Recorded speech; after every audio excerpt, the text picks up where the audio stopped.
कोकणामध्ये बरेचसे समुद्र किनारे आहेत, त्यापैकी मी आलो आहे माझा आवडतीचा निवती बीचवरती। आणि इथे सुंदर असा एक होमस्टे सुद्धा आहे, तिथे मी स्वतः स्टे केला आहे। त्यासोबतच मी यांचं फूड सुद्धा ट्राय केलं आणि आपल्याला इथे समुद्रावरती सुद्धा घेऊन जातात हे लोकच। आणि यामध्ये आपल्याला 5 ते 6 ठिकाणं सुद्धा पाहायला मिळतात। इंग्रजांनी बांधलेलं लाईट हाऊस हे प्रॉपर ऑफ बीट लोकेशन असणार आहे। आणि आपण इथे एक्सप्लोर केलं आहे कोकणातलं पारंपरिक पद्धतीचं दशावतार नाटक सुद्धा। माझ्या लाईफमध्ये पहिल्यांदा मी हे सर्व एक्सपिरियन्स केलं आहे, तर आता तुम्ही सुद्धा करा या व्हिडिओ मार्फत। आपण फ्रेश जेवण सुद्धा जेवलो, मासे, आणि कोकणात आल्यावरती मासे खाणं का गरजेचं आहे मी सांगतोच। जर तुम्ही मुंबईवरून येताय तर कुडाळला उतरलात किंवा मापणला या। मापणवरून तुम्ही श्रीरामवाडी किंवा निवती बीच विचारलात, कोणी येऊन तुम्हाला इथे सोडेल। त्यानंतरला मी नंबर तर दिलाच आहे, त्यावरती तुम्ही कॉल करू शकता डॉल्फिन बीच रिसॉर्टला। नमस्कार, माझं नाव पंकज वाजे, वेलकम बॅक अगेन माय यूट्यूब चॅनल। आपण आलो आहे कुडाळमध्ये निवती बीचजवळ एक खूप सुंदर असा एक स्पॉट आहे, मी तुम्हाला दाखवणार आहे। सो नाश्ता करतोय आणि स्पॉटच्या आधी मी तुम्हाला व्ह्यू दाखवतो। हां, तर निवती बीच हे प्रॉपर वेंगुर्ला तालुक्यात येतं आणि मी कुडाळवरून आलो होतो म्हणून व्हिडिओमधून मी कुडाळमध्ये बोललो। आणि इथला नाश्ता ना खरंच खूप सुपर्ब आणि टेस्टी। तुम्हाला प्रॉपर जी चटणी बनवली होती ना, तिचा जो फील आहे तो एकदम भारी। तर मी घावणे खाल्ले, त्यानंतरला मी तुम्हाला आमचं रूम दाखवतो। आणि रूममध्ये 2 ऑप्शन आहेत, नॉन AC आणि AC। 3000 पासून स्टार्ट होते आणि 2000 पासून नॉन AC चालू होतो। आता आपण जाऊयात बाहेर बोटिंग करायला। हे आहे निवती बंदर, इथे ऑलमोस्ट सगळ्या निवती गावातल्या बोटी इथेच येतात आणि इथूनच ऑप्शन सुद्धा होतो माशांचा।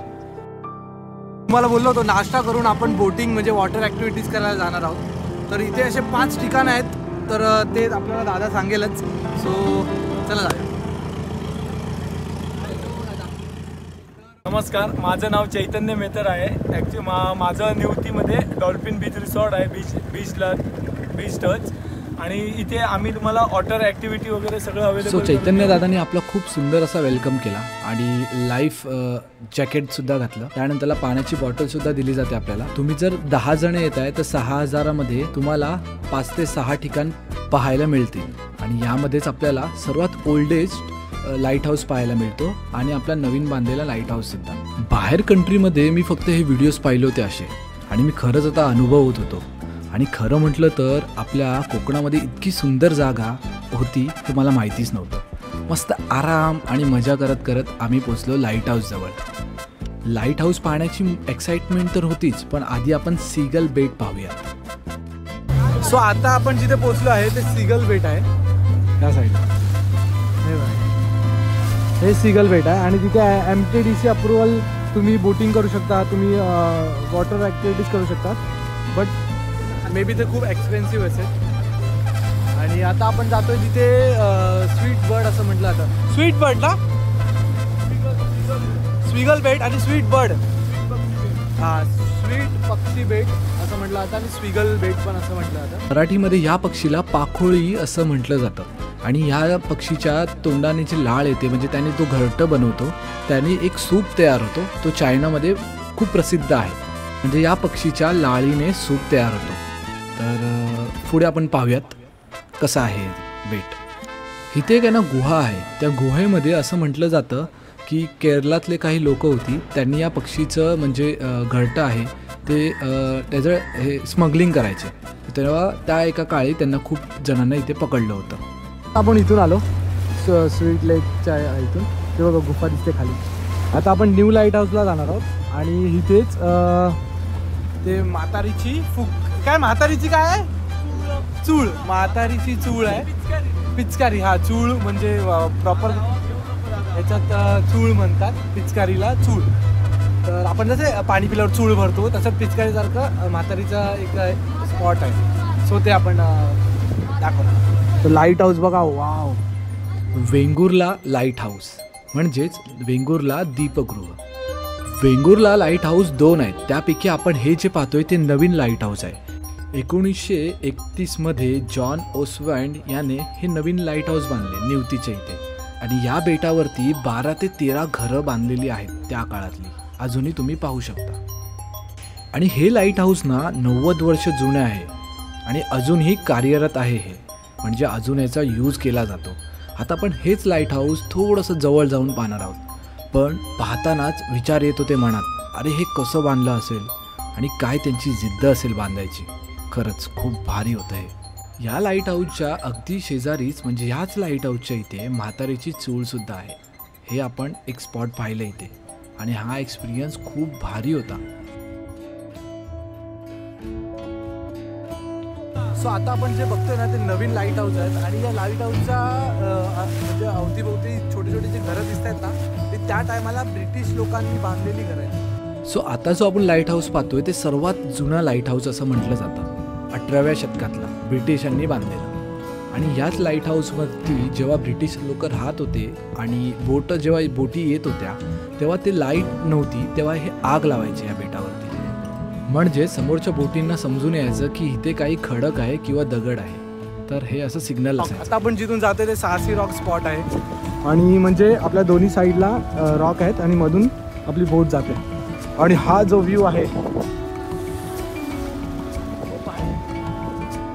वाव वाव वाव, इथे बघा पूर्ण निळा शार पाणी आहे इथे समोर. शपथ भावा, एक नंबर. सो आता आपण हे कव्हर केलं new lighthouse, old lighthouse, म्हातारीची चूळ आणि गरुड रॉक. गरुड रॉक बद्दल बोलायला गेलो तर खळखळतं पाणी आणि इतकं सुंदर हे डोंगर किंवा बेट बोलू शकतो. खूप भारी एक्सपिरियन्स होता हा माझ्यासाठी, कारण की मी पहिल्यांदा अनुभवलं होतं आणि मला असं वाटायचं की बाहेरगावीच असं काय असेल, पण आपल्या कोकणात, आपल्या महाराष्ट्रात हे आहे. तर आपण जे दुसरं ठिकाण पाहायला जात आहोत ते आहे निवती बीच जवळच गोल्डन रॉक. आणि जेव्हा सूर्याची किरणं येतात सकाळी पहाटे या डोंगरावरती पडतात, या रॉकवरती पडतात, तेव्हा हे रॉक आहेत ना चमकतात पिवळ्या रंगाने. आणि हा सुद्धा एक्सपिरियन्स खूप सुंदर होता. बरेचसे मासेसुद्धा पाहायला मिळतात इथे. आता आपण परतीचा प्रवास घेतो, भूक खूप लागली होती. सो आता झालं आपलं ऑलमोस्ट सगळं फिरून आणि समोरच ना एक बोट आली आहे. त्या बोटीमधून मच्छी बाहेर काढतात आणि त्या म्हणजे त्या कंटेनरमध्ये ठेवून सगळं. तर आपण बघूया कुठली मच्छी आहे, काय आहे. आणि इतक्या भर उन्हामध्ये आले ते परत. या भर उन्हामध्ये हे लोक मासे बोटीमध्ये पकडून घेऊन आले होते. चला पाहूयात कोणते आहेत. फ्रेश आहे, पुरा फ्रेश फिश.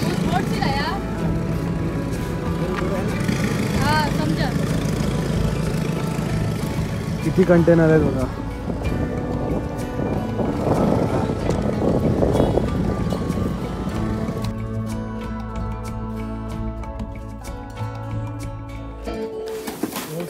घोलसा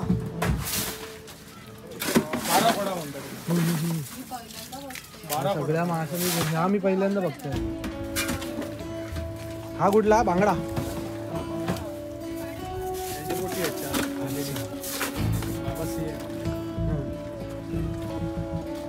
तुम्हाला सुद्धा इथे बोटिंग करायची असेल किंवा कुडाळवरून यायचं असेल तर निवती बंदराची ही बस असते, 1-1 तासाने असते. आणि जेवणामध्ये आम्ही खाल्लं भरपूर काही सांगतोच तुम्हाला. आणि इथलं जेवण ना डॉल्फिन बीच रिसॉर्टचं खरंच खूप सुपर्ब असते टेस्ट. इथे मी ट्राय केलं प्रॉन्स फ्राय, त्यानंतरला सोलकढी आणि त्यासोबतच आहा सुंदर असा समोरचा सिनरी. मस्त मजा आली. प्रॉन्स खाल्लं, सुरमई खाल्लं. आता सुरमईची गाभोळी ना ते ट्राय करूया. अरे बापरे, फर्स्ट टाइम हा, मी फर्स्ट टाइम ट्राय करणार आहे.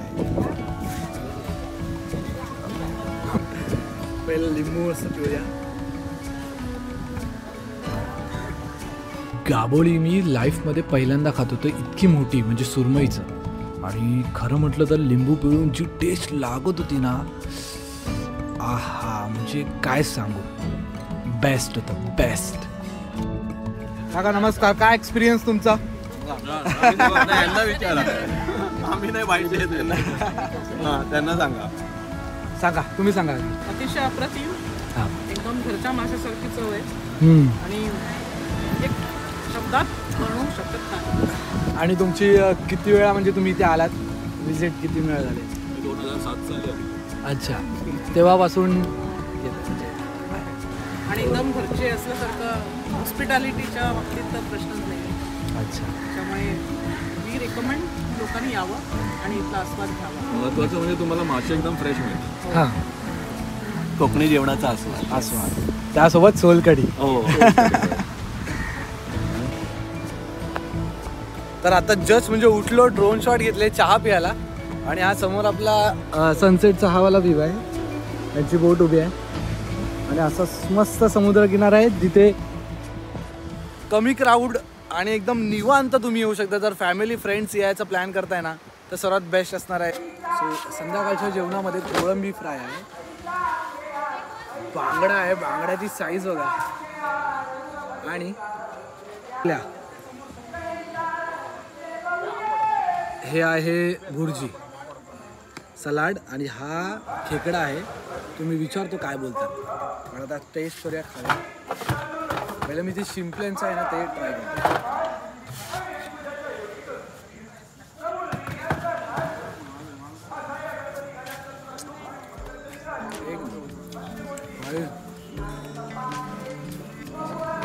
सो कोकणातलं आपण मी तर पहिल्यांदा माझा एक्सपिरियन्स असेल दशावतारचं हे पाहण्यासाठी, आणि हे लोक कसे मेकअप करतात, कसं रेडी होतात, त्यानंतरला स्टेजवरती काय एनर्जी असेल, हे सगळं मी तुम्हाला ह्या व्लॉगमध्ये म्हणजे कंटिन्यू असेल हा व्हिडिओ तो मी तुम्हाला दाखवेन. दशावतारचे नाटक मी माझ्या गावी म्हणजे रायगड साईडला भरपूर पाहिलेत, बट मालवण साईडला हे माझं पहिल्यांदा असणार आहे. नाटक तर असतो 1 तासाचा, बट हे ह्यांच्यासाठी मेकअप आणि तयार होण्यासाठी लागतो 1 तासाहून जास्त वेळ. आणि आमच्या कोकणात गणपतीला वंदन केल्याशिवाय कुठलं काम होत नाही. तर चला पाहूयात भजन.